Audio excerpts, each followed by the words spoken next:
तो जय हिंद सभी को, स्वागत है आपके अपने चैनल और आपके अपने परिवार योद्धा डिफेंस में। तो वादे के अनुसार आप लोग के पास बैक टू बैक वीडियोस जा रहा है फिजिक्स का। वो कहा जाता है ना कि दरियाव तेरी खैर नहीं, बूंदों ने बगावत कर ली है। तो देखिए जितना भी आपको कंटेंट दिया जा रहा है फिजिक्स में, वो उससे आपका जो भी एयरफोर्स का एग्जाम हो या नेवी का हो या आपका कोस्ट गार्ड का हो, किसी में इससे बाहर जाने वाला नहीं है। तो पिछले जो 3 सेक्शन हम लोग पढ़े थे फर्स्ट सेकेंड और थर्ड फोर्थ, उसमें हम लोग इलास्टिसिटी के बारे में डिस्कस कर लिए थे, प्लास्टिसिटी के बारे में भी डिस्कस किए थे, ब्रिटलनेस के बारे में भी डिस्कस किए थे और स्ट्रेस स्ट्रेन के बारे में भी थोड़ा सा डिफिनीशन हम लोग देख लिए थे। अब हम देखते हैं कि इसके पहले वाले वीडियोज में हम लोग टाइप्स ऑफ स्ट्रेस भी देख लिए थे। आज के लेक्चर में हम लोग डिस्कस करेंगे स्ट्रेन के बारे में और टाइप्स ऑफ स्ट्रेन कितना होता है। तो उससे पहले हम कुछ पॉइंट्स आपको बता देते हैं। जो पीछे वाला वीडियोज का पॉइंट है स्ट्रेस के बारे में, वो आप देख लीजिए। उसके बाद से टाइप्स ऑफ स्ट्रेन हम लोग देखेंगे लोग, ठीक है।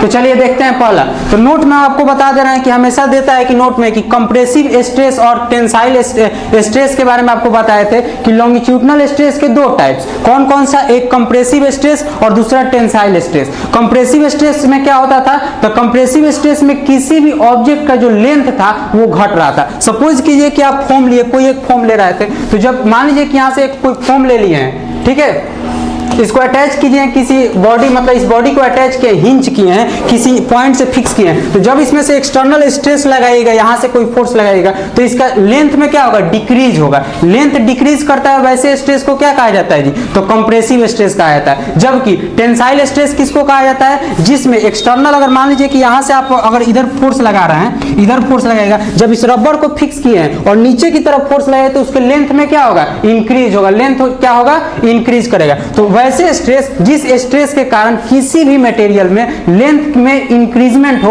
उस स्ट्रेस को क्या कहा जाता है जी, तो टेंसाइल स्ट्रेस कहा जाता है। इसका एग्जांपल क्या था, तो रबर था। रबर को यहां से लीजिए और नीचे से खींचिए तो उसमें क्या होगा जी, तो उसके लेंथ में इंक्रीज होगा और वैसे स्ट्रेस को क्या कहा जाता है जी, तो टेंसाइल स्ट्रेस कहा जाता है, ठीक है। तो इसके बारे में डिटेल हम लोग डिस्कशन कर चुके हैं। अब केवल इसके बारे में एक छोटा सा पॉइंट देखना बाकी रह गया है कि कंप्रेसिव स्ट्रेस में कौन सा फोर्स लगता है, मतलब वो जो रीस्टोरिंग फोर्स लगता है वो किसके फॉर्म में लगता है, वही बस देखना है। तो चलिए हम बता देते हैं, थोड़ा सा आपको केवल पॉइंट को याद रखना है और कुछ नहीं। चलिए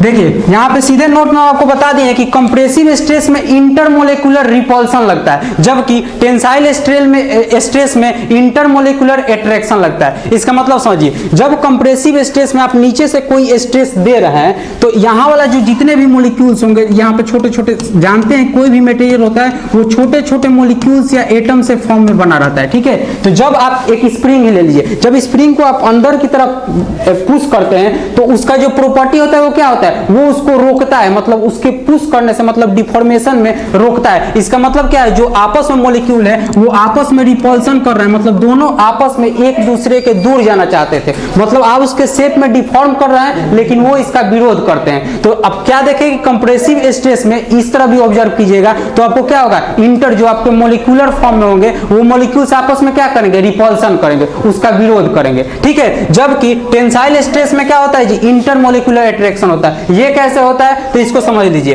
टेंसाइल स्ट्रेस में क्या करते हैं, किसी बॉडी को फिक्स रखें, मान लीजिए कि रबर को किसी बॉडी से, ग्राउंड से या किसी चीज से फिक्स कर दिए, जब उसको नीचे की तरफ इलोंगेट करेंगे तो इसके जितने भी मॉलिक्यूल्स होंगे अंदर, वो क्या करेंगे जी, वो सब आपस में एक दूसरे को खींचना चाहेंगे। जो रीस्टोरिंग फोर्स का प्रॉपर्टी हो वो आपस में एक दूसरे को खींचना चाहेंगे। इसका मतलब क्या है जी, कि इसके जो मॉलिक्यूल्स होते हैं वो आपस में एक दूसरे को क्या कर रहे हैं जी, खींच रहे हैं। इसके मतलब इसके बीच में क्या है, इंटरमोलिकुलर अट्रैक्शन है। तो कभी कभी पूछ देगा कि कंप्रेसिव स्ट्रेस में बताइए तो इसमें कौन सा फोर्स लगेगा, इंटरमोलिकुलर अट्रैक्शन या इंटरमोलिकुलर रिपल्सन या नॉन ऑफ दीज, या 2-4 और फोर्स का एग्जांपल दे दे। तो आपको क्या याद रखना है, एकदम छोटे छोटे बातों को ध्यान रखना है, क्योंकि एयरफोर्स में छोटे छोटे बातों के ही क्वेश्चन बनाया जाता है। तो यहां से देख लीजिए, कंप्रेसिव स्ट्रेस में क्या होगा, इंटरमोलेकुलर अट्रैक्शन होगा, इस बात को याद रखना है। और जबकि टेंसाइल स्ट्रेस में इंटरमोलेकुलर रिपल्सन होता है, इसको याद रखना है, ठीक है।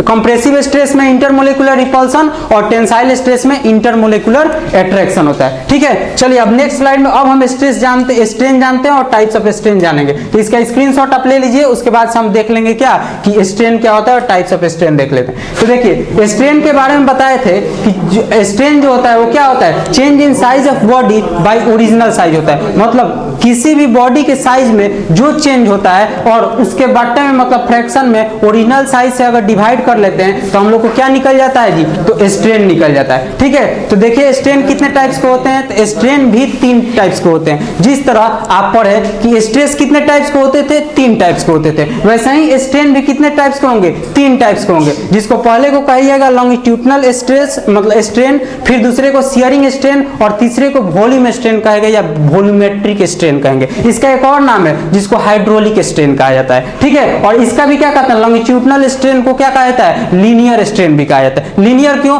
क्योंकि जब भी हम स्ट्रेन देखते हैं लॉन्गिट्यूडनल स्ट्रेन या स्ट्रेस, उसके लेंथ में या तो इंक्रीज होता है या लेंथ में डिक्रीज होता है। ठीक है, तो उसके लेंथ में इंक्रीज होता है या डिक्रीज होता है, इसीलिए इसको कौन सा स्ट्रेन कहा जाता है जी, तो लॉन्गिट्यूडनल स्ट्रेन कहा जाता है। ठीक है, तो ये तीनों स्ट्रेन का टाइप्स है, बारी बारी से हम तीनों स्ट्रेन के बारे में यहाँ पे हम डिस्कस कर लेंगे। ठीक है, तो चलिए पहला देख लीजिए क्या है, लॉन्गिट्यूडनल स्ट्रेन और लीनियर स्ट्रेन जिसको कहा जाता है वो क्या है, उसके बारे में हम लोग डिस्कस कर लेते हैं कि लॉन्गिट्यूडनल और लीनियर स्ट्रेन क्या है। तो कहता है कि change in length of body by original length, मतलब किसी भी बॉडी के शेप में मतलब लेंथ में जो चेंज होगा उसका और बट्टे में जितना मतलब जो उसके फ्रैक्शन में जितना उसका ओरिजिनल लेंथ था उससे डिवाइड कर देंगे तो हम लोग को क्या निकल जाएगा जी, तो लॉन्गिट्यूडनल स्ट्रेन निकल जाएगा। सपोज कीजिए यहीं से हम ले लीजिए क्या, एक रबर का एग्जाम्पल ही ले लिए। ठीक है, जब इधर से आप स्ट्रेस मतलब क्या लगाइएगा, इधर से हम स्ट्रेस लगा रहे हैं, इधर से हम सपोज कीजिए कहाँ स्ट्रेस नीचे की तरफ लगा दिए। जब नीचे की तरफ हम स्ट्रेस लगाए इसमें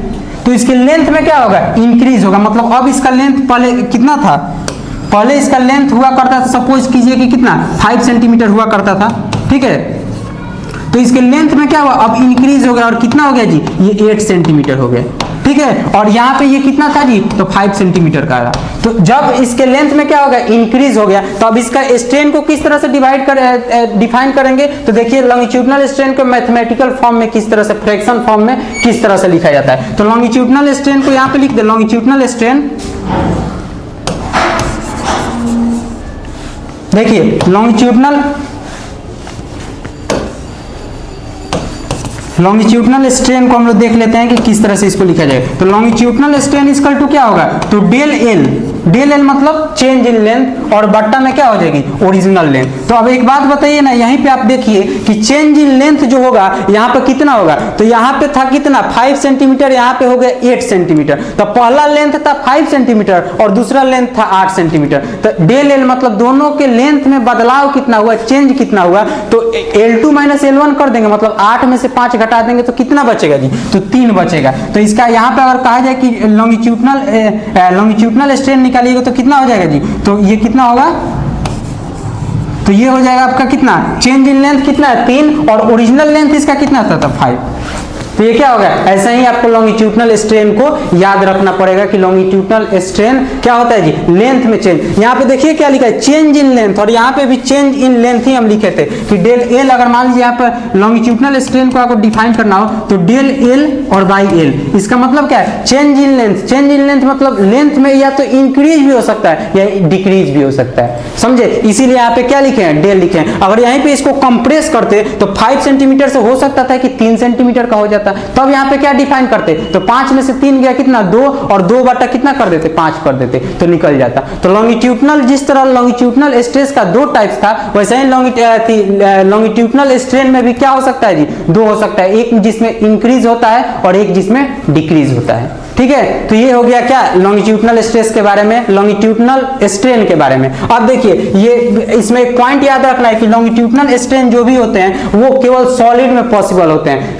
जानते हैं लॉन्गिट्यूडनल स्ट्रेन सॉलिड में क्यों पॉसिबल होता है, क्योंकि इसका फिक्स्ड शेप होता है, जबकि लिक्विड और गैसेस में ये पॉसिबल नहीं होते हैं, क्योंकि गैसेस का कोई फिक्स शेप नहीं होता है और लिक्विड का भी कोई फिक्स शेप नहीं होता। अभी इस बोतल में आप रखे हैं पानी, ये बोतल का शेप का है, अभी इसका ग्लास में रख दीजिएगा तो ग्लास का शेप ले लेगा, उसका कोई फिक्स शेप नहीं होता है। तो ये बात केवल याद रखना है कि लॉन्गिट्यूडनल स्ट्रेन किस चीज में पॉसिबल होता है, केवल सॉलिड्स में पॉसिबल होता है। ठीक है, तो हम स्ट्रेन के बारे में जानते थे, जिसमें पहला स्ट्रेन हम जान गए क्या, लॉन्गिट्यूडनल स्ट्रेन के बारे में हम लोग डिस्कस कर चुके हैं। अब चलिए दूसरे स्ट्रेन के बारे में हम डिस्कस करते हैं और समझना इसी को है, ठीक है, शियरिंग स्ट्रेन के बारे में। तो शियरिंग स्ट्रेन कहता है कि किसी भी ऑब्जेक्ट के मतलब शेप में जो चेंज के कारण, मतलब the strain produce due to change in shape of the body is known as shear strain. मतलब वैसा स्ट्रेन जो किसी बॉडी के शेप में चेंज करने के कारण हो, वैसा विकृति जो किसी बॉडी के शेप मतलब शेप किसका कहते हैं, आकृति में बदलाव के कारण जो स्ट्रेन प्रोड्यूस होता है उसको क्या कहते हैं जी, तो शियर स्ट्रेन कहते थे। जिसका एग्जांपल भी हम आपको एक बुक दिए थे, बुक में क्या किए थे, टेंजेंशियली एक तरह का स्ट्रेस लगाते थे। जैसे ये देखिए, ये बुक है, ठीक है, इसको कैसा स्ट्रेस, शियरिंग स्ट्रेन का एग्जांपल देखना है। देखिए इसको ऐसे रखे, नीचे वाला जो बॉडी वो फिक्स है, कोई दिक्कत नहीं। जब इधर से स्ट्रेन लगाए तो इसे स्ट्रेन लगाने के चलते क्या हुआ, नीचे वाला तो बॉडी ठीक वैसा ही का वैसा ही रहा, लेकिन यहाँ से जब लगाएगा तो इसके बॉडी में देखिए ऐसे हल्का सा चेंज हो गया। देखिए तो देखिए यहाँ पे पहले बुक वैसा ही का वैसा ही था, लेकिन इसके शेप में जब ऊपर से एक स्ट्रेस लगाए, स्ट्रेन लगाए, तो इसके जो आकार में चेंज हुआ वो कैसा हुआ, आप थोड़ा सा टिल्ट कर गया। जिस तरह किस तरह, जितना मोटा बुक में लगाइएगा उतने आपको क्या होगा, अच्छा से ऑब्जर्व होगा कि शियर स्ट्रेन एक्चुअली में होता क्या है। यहाँ पे लगाए, यहाँ से ऊपर से लगाइएगा तो उसका बुक जो होगा उसके शेप में, देखिए शेप और साइज में अंतर समझिए। शेप में मतलब उसका एरिया कांस्टेंट रहेगा, एरिया में कोई बदलाव ना होगा, एरिया लेंथ में कोई बदलाव नहीं होगा, केवल उसका शेप चेंज होगा। अगर ऐसे था तो थोड़ा सा टिल्ट हो गया।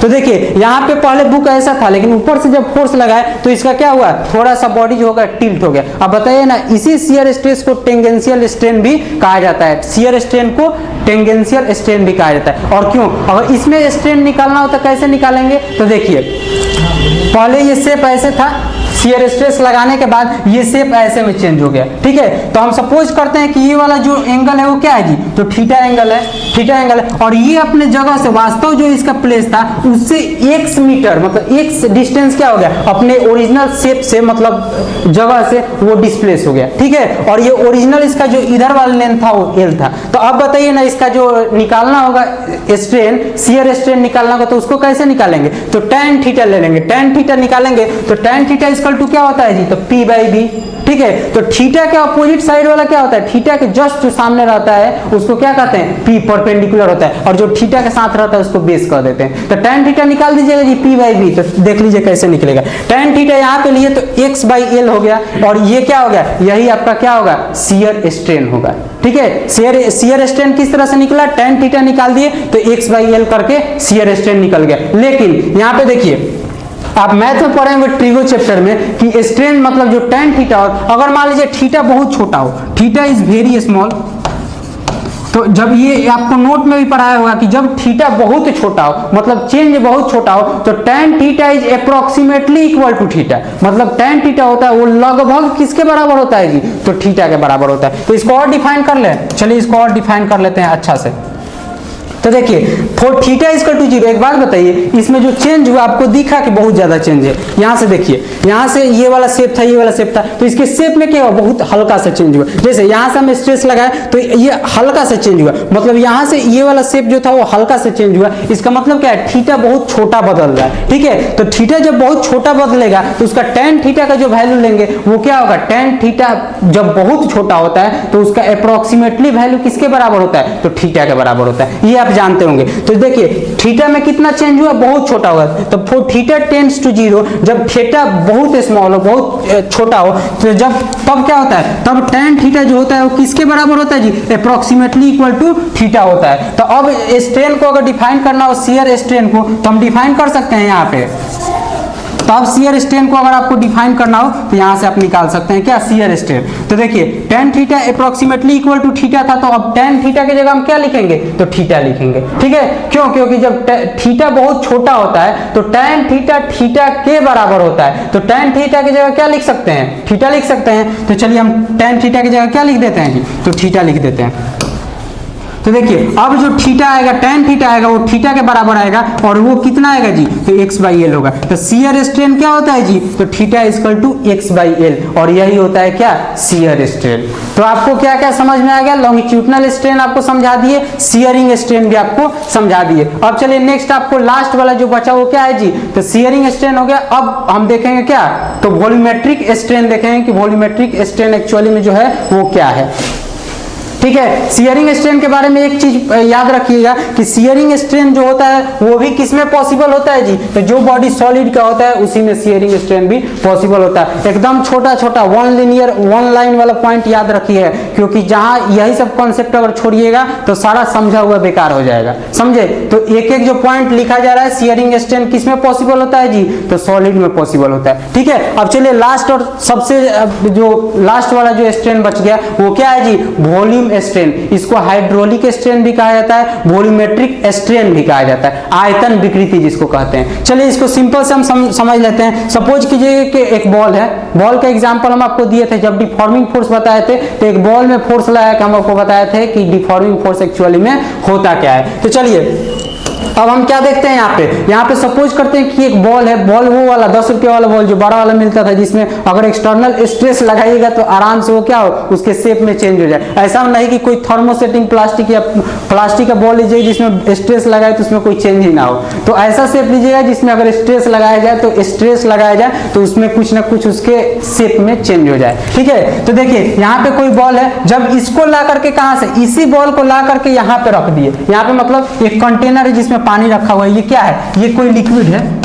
ठीक है, तो एक बात बताइए, जब लिक्विड में रखिएगा इसको तो इस पे लिक्विड का जो मॉलिक्यूल है इस पे कुछ ना कुछ फोर्स लगाएगा जी, जो आपको दिखेगा नहीं। मतलब अब इसके फोर्स लगाने के कारण से इसके शेप में चेंज होगा। मतलब अगर इतना बड़ा बॉल होता है तो उसके शेप में हल्का सा चेंज होगा, जो आपको इस तरह से नहीं दिखेगा। इसका मतलब ये ना है कि इतना बॉल लिए और उसके किसी एक कंटेनर में जिसमें पानी है नीचे उस बॉल को रख दिए तो इतना बड़ा बॉल इतना छोटा हो गया, ऐसा नहीं होगा, बहुत हल्का चेंज होगा। ठीक है, तो उसके वॉल्यूम में हल्का सा चेंज हो जाता है। तो जब वॉल्यूम में चेंज होता है तो उसी स्ट्रेन को क्या कहते हैं जी, उस स्ट्रेस मतलब वैसा स्ट्रेस जिस स्ट्रेस के कारण किसी बॉडी के वॉल्यूम में चेंज होता है, आयतन में चेंज होता है, तो वैसे स्ट्रेन को हम क्या कह देंगे जी, तो शियरिंग कौन सा स्ट्रेन कहेंगे, तो वॉल्यूम स्ट्रेन कहेंगे। ठीक है, अब देखिए इसका अगर निकालना हो वॉल्यूम स्ट्रेन तो del V by V formula होता है। एक बात बताइए, डेल वी मतलब क्या है, change in volume by original volume. अगर हम इसका कहते हैं वॉल्यूम का यूनिट क्या होता है, मीटर। अब इसका हम कहते हैं, सपोज कीजिए कि इस बॉल का जो वॉल्यूम है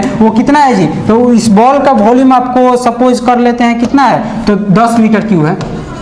और जब इसको इस कंटेनर में रखें तो इसका वॉल्यूम हो गया 9 मीटर क्यूब। तो अब आपको कहे कि वॉल्यूम स्ट्रेन निकालिए तो क्या कीजिएगा, चेंज इन वॉल्यूम निकाल। अब ऐसा मत कीजिएगा कि ये 10 लिख दीजिएगा, बट्टा में 9 लिख दीजिएगा और ये स्ट्रेन हो गया, ऐसा नहीं। इसके वॉल्यूम और इसके वॉल्यूम में क्या करना है, डिवाइड कीजिएगा तो स्ट्रेन नहीं निकलेगा। देखिए इसका फॉर्मूला क्या कह रहा है, तो फॉर्मूला कह रहा है क्या कि चेंज इन वॉल्यूम मतलब इसके वॉल्यूम में कितना चेंज हुआ, और चेंज मतलब क्या है, बदलाव। तो इधर देखिए 10 था, इधर हो गया 9, तो इसमें चेंज कितना हुआ, तो 10 में से 9 हो गया कितना, 1। तो अब इसका बताइए ना कि वॉल्यूम स्ट्रेन जो निकालेंगे वो कितना होगा जी, तो 1। अब बट्टा में ओरिजिनल स्ट्रेन भी क्या है जी, पहले का वॉल्यूम जो ओरिजिनल स्ट्रेन है, तो 1 बट्टा कितना हो जाएगा जी, 10 हो जाएगा। तो ये क्या हो गया, आपके वॉल्यूम में वॉल्यूम स्ट्रेन यहाँ से निकल गया। अब चलिए एक पॉइंट पे हमेशा ध्यान दीजिए, स्ट्रेन जितना भी बताया था वो क्या था, यूनिटलेस था, डायमेंशनलेस था, मतलब इसका कोई डायमेंशन नहीं निकलता है। यहीं से देखिए जी, वॉल्यूम स्ट्रेन में आई क्या है, तो डेल भी है, मतलब ये भी वॉल्यूम है, इसका यूनिट क्या होगा, मीटर क्यूब मतलब एल क्यूब। और इसका क्या होगा, ये भी वॉल्यूम है, इसका भी यूनिट क्या होगा, तो एल क्यूब यानी कि मीटर क्यूब। ठीक है, तो मीटर क्यूब से मीटर क्यूब कैंसिल होगा तो इसका यूनिट क्या होगा, कुछ ना। ठीक है, और इसका डायमेंशन क्या होगा, तो डायमेंशनलेस क्वांटिटी होगा। तो जितना स्ट्रेस था, हम स्ट्रेस में जब बताए थे, जितना भी स्ट्रेस था सबका यूनिट क्या था, न्यूटन पर मीटर स्क्वायर। और जितना स्ट्रेन है सबका यूनिट क्या है जी, तो यूनिटलेस है, सब क्या है, डायमेंशनलेस है। तो इस वीडियो में हम लोग पूरा स्ट्रेन के बारे में कंप्लीटली जानकारी ले लिए, क्या लॉन्गिट्यूडनल स्ट्रेन क्या है, शियरिंग स्ट्रेन क्या है, और वॉल्यूमेट्रिक स्ट्रेन या वॉल्यूम स्ट्रेन क्या है, इसको हाइड्रोलिक स्ट्रेन भी बोला जाता है। ठीक है, तो ये कंप्लीट जानकारी इसमें स्ट्रेन के बारे में ले लिए। अगले वीडियो में हम लोग हुक्स लॉ जानेंगे, और हुक्स साइंटिस्ट जो दिए थे हुक्स लॉ, उसके बारे में जानेंगे कि हुक्स लॉ क्या होता है, और ग्राफ देखेंगे कि शियर और क्या कहते हैं, स्ट्रेस और स्ट्रेन में क्या संबंध है। ठीक है, तो इसके रिगार्डिंग मतलब जितने भी पीछे पढ़ाया गया स्ट्रेस, स्ट्रेन, इलास्टिसिटी, उसके रिगार्डिंग और कोई भी आपको डाउट हो तो आप कमेंट सेक्शन में लिख के पूछ सकते हैं। चलिए मिलते हैं नेक्स्ट वीडियो में, तब तक के लिए जय हिंद।